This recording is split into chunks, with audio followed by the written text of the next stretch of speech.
Hey folks, welcome to another edition of Mr. V Teaches Math. And today what we're going to do is we're going to move on from adding fractions, and we're going to get a chance to look at some models that show fraction subtraction. And again, our goal, because I like to state them every time we do one of these, is to subtract fractions less than 1 using fraction strips, number lines, and numerically.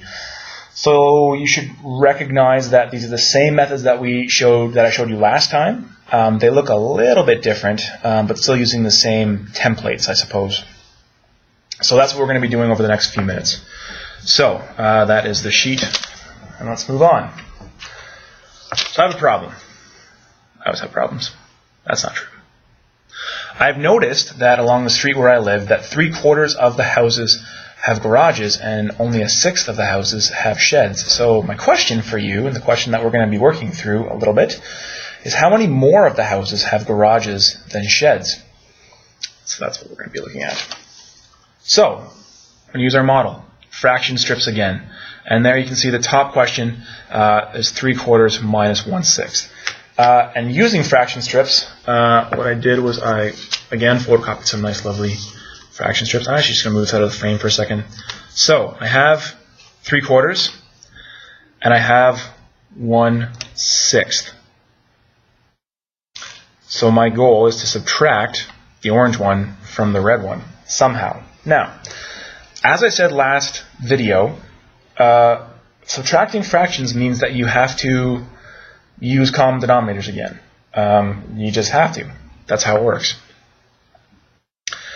And so what we do is we look at, say, well, this is a fraction that's fourths, and this bottom one's a fraction that's sixth. So when I'm working with 4 and a 6, hopefully I recognize quickly that the common denominator between 4 and 6 is 12. And so what that means is I need to take each fraction strip and divide it up into a total of 12 sections, which means that my 3/4 has to have 3 sections. Now these are not going to be totally even. They're just going to be eyeballed. But what we're going to end up with is 12 sections. And now 1, 2, 3, 4, 5, 6, 7, 8, 9 of them are colored in. Okay? I'm just going to move that up for just a second. And here's my 1/6 fraction strip. And I'm going to divide those into 12 as well. Now this is already into 6, so I just need to divide each of these sections into half to get a total of 12 sections. So I now have something that roughly looks fairly even. And now I've got 9/12, and I want to take 2 of those 12ths away, which sounds pretty straightforward.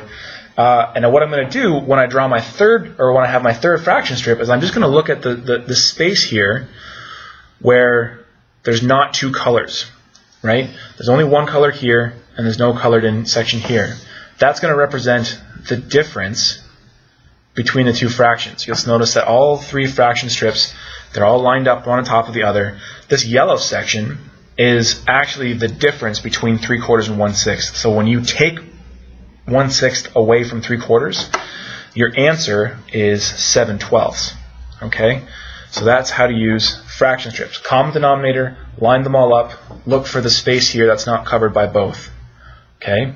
That's going to give you your difference. So move that stuff away for a second. We'll move on to example number 2. And I'm going to be using a number line to subtract. Okay, now you'll notice again, the problem here is 5/6 and 1/2.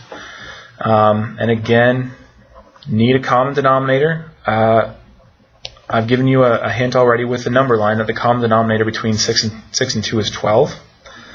Like 12 is a good number. Need a common denominator. Oops, that's, need a common denominator. And the way that works is, again, I'm going to draw 2 lines. But instead of adding one line to the other, I'm going to draw the lines very similar to the way I arranged my fraction strips. Okay. So my first line, I'm going to use 2 different colors again, just a second. Kind of what I need to do is get my common denominators first. And so I'm just going to multiply each of these by 2. So I get 10/12. And then this one is getting multiplied by 6 top and bottom, so I get 6/12.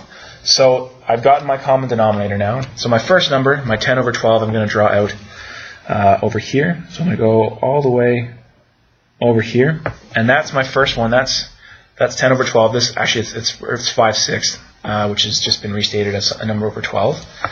Then my second line, I'm going to draw 2, 4. Get that right? 2, 4, 6. There we go.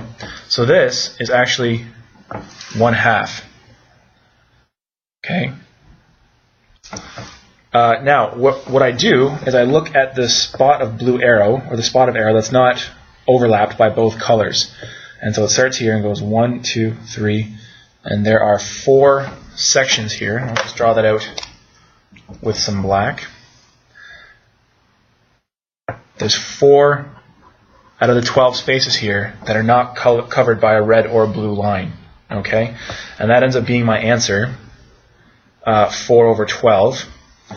Then I can simplify it down, because 4 over 12 is not in simplest form, and I divide both numbers by 4 rather, sorry about that, by 4, and I get an answer of 1 over 3. So when I subtract 1/2 from 5/6, the answer is 1/3. So that's the second method, using number lines. The third method, like before, is using just numerically, just using numbers, common denominators, and just subtracting the numerators. Okay, so that's important to remember. I'm just going to move my camera back over a little bit.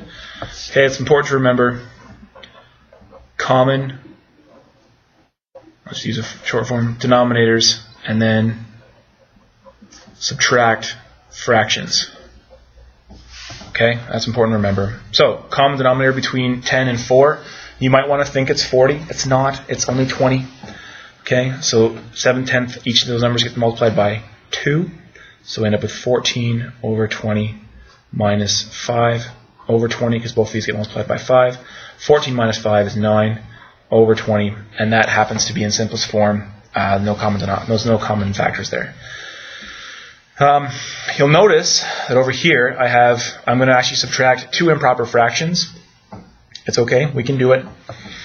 Common denominator between 3 and 4 is 12. So that gives us 20 over 12 minus, wait a second. Did I get that right? Yep, I think I got that right. And so this is not a 3, this is actually just only 15 because it's times 3, not times 5, over 12. There we go. Sorry about that, guys. And then 20 minus 15 is 5. And then over 12 as well, 5 over 12. Simplest form, 5 is a prime number. Over here, 1/5 minus 1/6. Common denominator between 5 and 6 is 30. And so that becomes 6 over 30 minus 5 over 30, which leaves us with 1 over 30. And then lastly, 4/3 minus 3/4. And again, remember from our example over here, common denominator is 12. And so that is 16 over 12 minus 9 over 12. 16 minus 9 is 7 over 12, and 7 is a prime number. So that's simplified. So there we have 3 different methods to subtract fractions. Number line, numerically, and using fraction strips. Okay? Have a great night.